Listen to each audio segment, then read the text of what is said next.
اس لیے کچھ روزوں کو پھر توقف فرماتے تھے. اور آج بھی اللہ کا کرم ہے، مسلمانوں میں کچھ ایسے بھی ہستیاں ہیں جو رجب سے روزوں کا آغاز کرتے ہیں اور شوال کے 6 روزوں کے بعد ان کا روزوں کا اختتام ہوتا ہے. ہماری آبادیوں میں، ہماری بستیوں میں چند لوگ ہیں جس کو ہم جانتے بھی ہیں، اور بہت سارے ایسے بھی لوگ ہوں گے جو پوشیدہ ہیں، ظاہری طور پر دکھے نہیں آتے. رمضان کا اہتمام اس انداز سے کرتے ہیں کہ رجب سے روزوں کا اہتمام کرتے ہیں، رجب اور شعبان اور رمضان.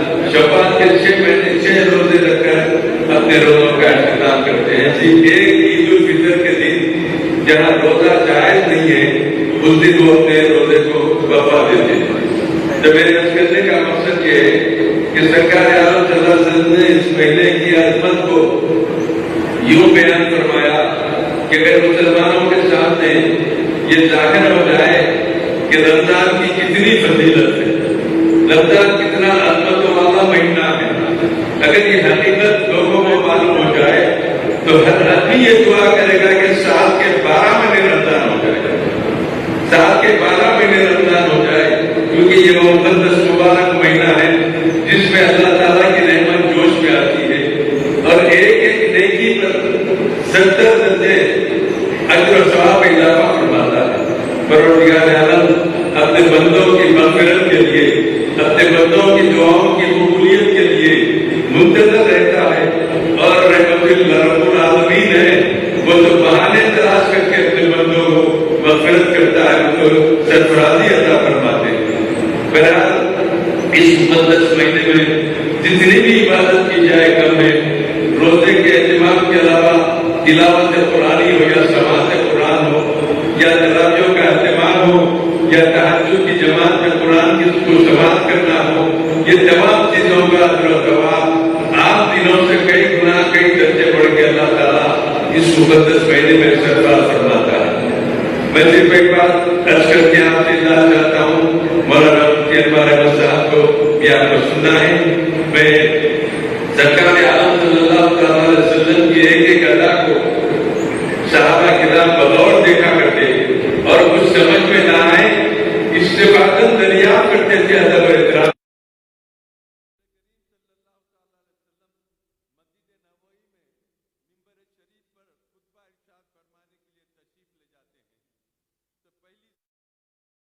آمین فرماتے ہیں، دوسری سیڑھی پہ قدم رکھ کے آمین فرماتے ہیں، پہ قدم رکھ کے آمین فرماتے ہیں، اور پھر اس کے بعد اذان ہوتی ہے، خطبہ ارشاد فرماتے ہیں، نماز ہوتی ہے. صحابہ کرام بے چین اور بے قرار تھے کہ آج خلاف توقع آقا نامدار صلی اللہ علیہ وسلم ممبر کی ہر سیڑھی پر آمین فرمائیں. دریافت کے لیے بے چین تھے کہ آخر یہ اس کی وضاحت کیا ہے. جب نماز سے فارغ ہوئے ادب اور احترام کے ساتھ صحابہ کرام نے عرض کیا، یا رسول اللہ صلی اللہ علیہ وسلم، آج خلاف توقع ہم نے ممبر کی ہر سیڑھی پر آپ کو آمین فرماتے ہوئے سنا. سرکار اس کی وضاحت فرمائیے کہ آخر کیا بات ہے. رسول اکرم صلی اللہ علیہ وسلم نے فرمایا، میں نے پہلی سیڑھی پر قدم رکھا تو جبرائیل امین آ کے کہہ رہے تھے، ہلاک ہو جائیں وہ لوگ جو رمضان کو پاتے ہیں روزہ نہیں رکھتے. تو میں نے آمین کہا. سرکار عالم صلی اللہ علیہ وسلم رحمت للعالمین ہیں، اپنی پوری حیات مبارکہ میں کبھی کسی کو کوسے نہیں، کسی کو بددعا نہیں دیے، کیونکہ وہ رحمت للعالمین ہیں. صرف ایک واقعہ یہ آتا ہے، جبرائیل امین جب یہ فرماتے ہیں کہ ہلاک ہو جائے وہ لوگ جو رمضان کو پائے روزہ نہ رکھے، تو سرکار آپ صلی اللہ علیہ وسلم اس کو آمین فرماتے ہیں. یعنی رمضان کے فرض روزوں کی اتنی اہمیت اور اس کی عظمت کو یوں بتایا گیا، چاہے کچھ بھی ہو جاؤ رمضان کے روزوں سے غفلت مت برتو، بلا عذر اس کو ناغا مت کرو، اس کا اہتمام کرو، احترام کرو. سرکار عالم صلی اللہ علیہ وسلم کے اس ارشاد کی روشنی میں ہم کو چاہیے کہ ہم اللہ کی ان رحمتوں سے استفادہ کریں.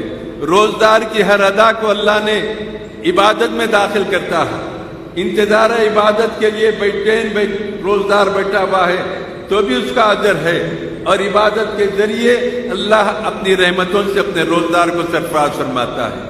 یاد رکھیے نماز، روزہ، حج، زکات یہ تمام ہمارے فرائض ہیں، لیکن تمام فرائض میں روزہ ایک ایسی عبادت ہے، روزہ ایک ایسی عبادت ہے جس کی گواہی صرف اللہ تعالیٰ دیتا ہے۔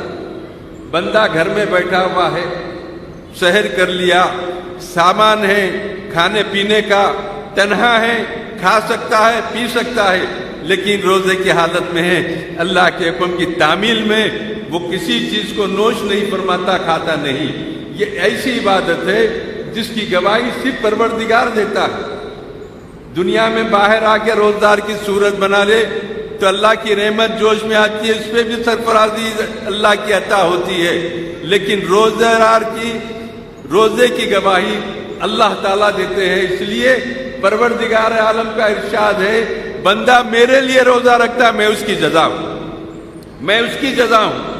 اللہ تعالیٰ نے وعدہ کیا، جو بندہ میرے لیے روزہ رکھتا ہے میں اس کی جزا ہوں۔ یہ ایک ہی عبادت ہے، نماز پڑھتے ہیں تو سب دیکھتے ہیں، تلاوت کرتے ہیں تو سب کے سامنے آتا ہے، حج کرتے ہیں تو اجتماعی طور پہ کرتے ہیں، لیکن ایک فرض روزے کا وہ ہے جس کی گواہی صرف پروردگار عالم دیتا ہے۔ اور ارشاد ہوا پروردگار عالم کا کہ جنت میں سے ایک جنت کا علاقہ میں نے روزہ دار کے لیے مخصوص کر دیا، اور ایک دروازہ ہے جس کو باب الریان کہا جاتا ہے، جہاں سے صرف جنت میں روزدار داخل ہوتا ہے۔ تو یہ روزے کی عظمت، اس کی اہمیت ہے۔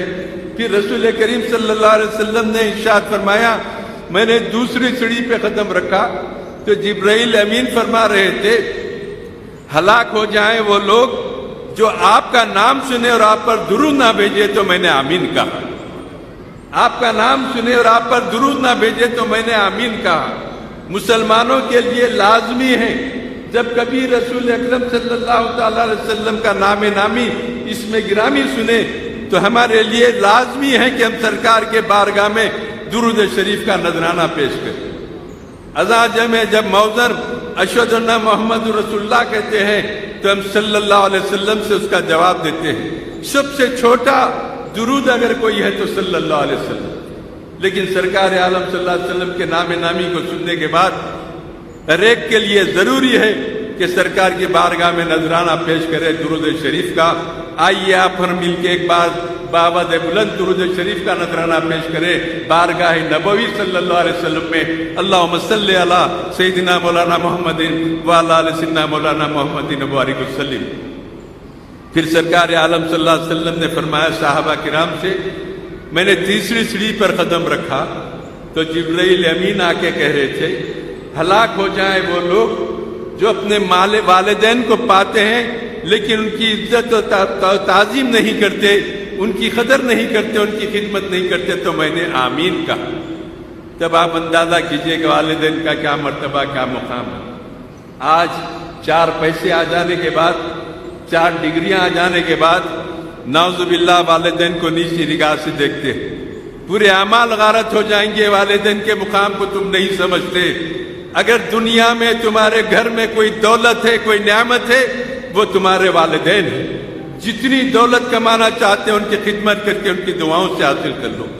اللہ نے ماں باپ کو وہ مقام سرفراز فرمایا کہ ماں باپ اپنے اولاد کے حق میں جب دعا کے لیے ہاتھ اٹھاتے ہیں تو پروردگار ارشاد فرماتا ہے کہ وہ دعا ماں باپ کی میں جلد قبول کرتا ہوں جو اپنی اولاد کے لیے ماں باپ دعا کے لیے ہاتھ اٹھاتے ہیں۔ یہ ماں باپ کا مقام اور مرتبہ ہے۔ تمہارے گھر میں تم کسی دولت کی طرف للچائی بھی نظر مت ڈالو، تمہارے والدین تمہاری دولت ہے، تمہارے والدین تمہارا سرمایہ ہے، تمہارے والدین تمہاری دین و دنیا ہیں۔ اور یاد رکھو والدین کی تعظیم کرنے والے کو اللہ نے بڑا بلند مقام عطا کیا ہے، بڑے سے بڑے مقام پر اس کو فائز کیا ہے، کیونکہ اللہ کو معلوم ہے جو ماں باپ کا فرما بردار ہو جاتا ہے اس کا مقام کتنا بلند پروردگار عالم کرتے ہیں۔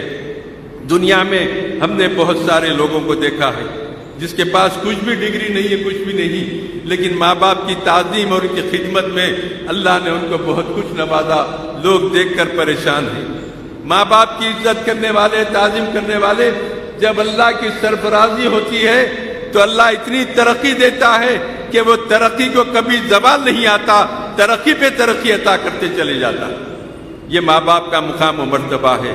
یاد رکھیے جو لوگ خوش قسمت ہیں جن کے والدین بقید حیات ہیں ان کو چاہیے کہ اپنے والدین کی خدمت کریں، ان کی دعائیں لے، اور ان کی جتنی دعائیں لے وہ کم ہیں، کیونکہ تمہارے لیے تمہارا سرمایہ اگر ہے تو والدین کا ہے۔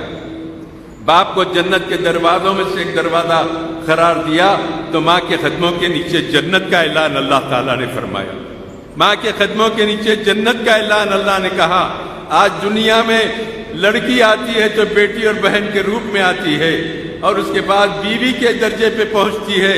آخری درجہ وہ تقدس مآب درجہ ہوتا ہے جو ماں کا ہوتا ہے، جس کے قدموں کے نیچے اللہ تعالیٰ نے جنت کا اعلان فرمایا۔ تعظیم کرو ماں کی۔ ماں کی دعا کی طاقت کوئی فرد بشر کی دعا میں اور طاقت اور تاثیر نہیں رہے گی۔ ماں کی دعا بڑی پراثر ہوتی ہے۔ جو ماں اپنی اولاد کے حق میں دعا کرتے ہیں تو سرکار عالم صلی اللہ علیہ وسلم کا ارشاد ہے، والدین کی تعظیم نہیں کرنے والوں کے لیے ہلاکت کا مجزا دیا گیا، تو سرکار عالم صلی اللہ علیہ وسلم نے آمین فرمایا۔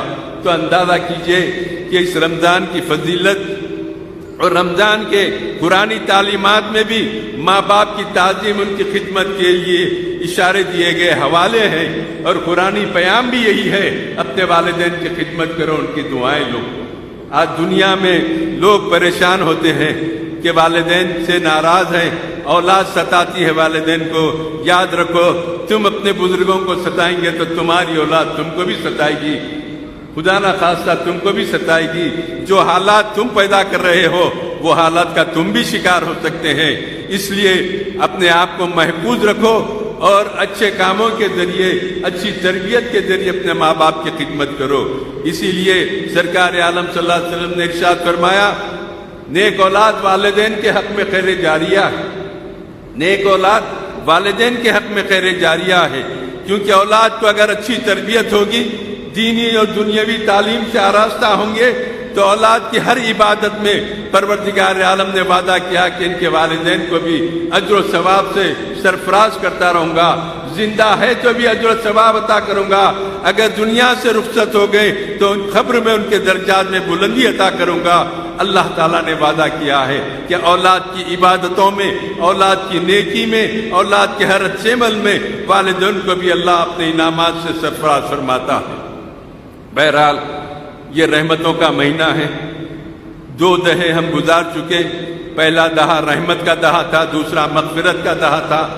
اب تیسرے دہے میں الحمدللہ پہنچے ہیں جو دوزخ سے نجات کا دہا ہے، اور ہمارے بزرگاں یہی کہتے ہیں، پہلا دہا رواں کہتے ہیں یعنی رینگتے ہوئے جاتا، دوسرا دہا دواں کہتے ہیں یعنی دوڑتے ہوئے جاتا، تیسرے دہے کو پراں کہتے ہیں، جیسے پر لگ کے اڑ جاتا ہے کبوتر، اس انداز سے تیسرا دہا اڑ جاتا ہے۔ دیکھتے دیکھتے مہینہ چلے جاتا ہے۔ ہم دعا کرتے ہیں کہ اللہ تعالیٰ ہر ایک کو ہر سال یہ مہینہ نصیب کرے، تاکہ وہ اپنی عبادتوں کے ذریعے اپنے رب کو راضی کر لے، اپنی عبادتوں کے ذریعے انعامات اور اکرامات کا مستحق ہے۔ میں آخر میں دعا کرتا ہوں کہ اللہ تعالیٰ ہمارے ان جلسوں کو قبول کرے، اور ان جلسوں کے ذریعے مسلمانوں کو کامیابی اور سرفرازی عطا فرمائے، مسلمانوں کو خوشحالی عطا فرمائے، مسلمانوں کو ترقی عطا فرمائے، ہر میدان میں مسلمانوں کو سربلندی عطا فرمائے، نقیب ملت حبیب ملت کی عمر دراز کر ان کی حفاظت فرمائے، مجلس اتحاد المسلمین کو کامیابی عطا فرمائے۔ پروردگار تمام انسانوں کو مہلوک بیماری سے محفوظ رکھیے، اس مہلوک بیماری کا خاتمہ کیجیے، اور تمام کو صحت و تندرستی اور دراز عمر عطا کیجیے۔ اس جلسے میں جتنے حاضرین ہیں پروردگار سب کی دلی مقاصد کو اور دعاؤں کو قبول فرما لیجیے۔ رمضان المبارک کی برکتوں سے سب کو فیض یاب فرمائیے۔ حضور اکرم صلی اللہ تعالیٰ علیہ وسلم کے صدقے میں ہماری جملہ دعاؤں کو قبول کر لیجیے۔ وآخر دعوانا الحمدللہ رب العالمین۔